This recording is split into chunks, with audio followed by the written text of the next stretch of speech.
नमस्कार मित्रांनो, मी उल्हास शिवर्डे छत्रपती संभाजीनगरहून आलोय. माझ्या मुलासोबत आलोय. माझा सेकंड टाइम. पहिल्या वेळेसपासून मी सांगितलं होतं पहिल्याच वेळेस की मी घरी गेल्यावर ट्रेडिंग करणार आणि त्याचप्रमाणे मी एक 8 दिवसामध्ये सेटअप बसून घेतला आणि तिथून ट्रेडिंग सुरू केली. माझ्या मुलाच्या हातात ₹1.5 लाख आणि ते कम्प्युटर देऊन टाकले. शिकायला लागले असते ना, चल मग कर काय करायचं.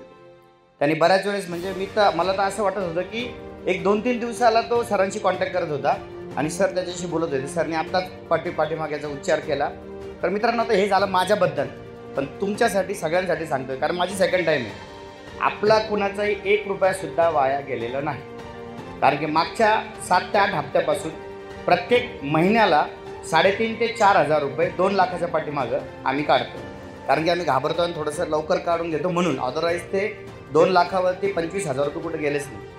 हे माझा एक्सपिरियन्स. दुसरी गोष्ट, माझा मुलगा जो आहे ना, त्याच्या वयाच्या अनुसार मला असं वाटलं होतं की आता हा कॉलनीतल्या मुलाबरोबर जाईल, फिरायला, इकडं तिकडं काहीतरी करेल आणि मग मला पुन्हा त्याला वापस कसं आणायचं. त्याच्यापेक्षा 2-3 लाख रुपये ट्रेडिंगमध्ये टाकू. आणि सरांचा व्हिडिओ मी 2018 पासून बघतोय. 19 पासून मी बघतोय.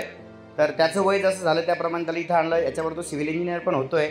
आणि मित्रांनो, मी बोलतोय तुमच्याशी. मी एक चांगला यूट्यूबर आहे. बडा सपना एज्युकेशन इन्स्टिट्यूट अशी माझी एक साईड आहे. मला सरांसारखंच चांगलं असं माईक वगैरे लावून बोलायला आवडतं.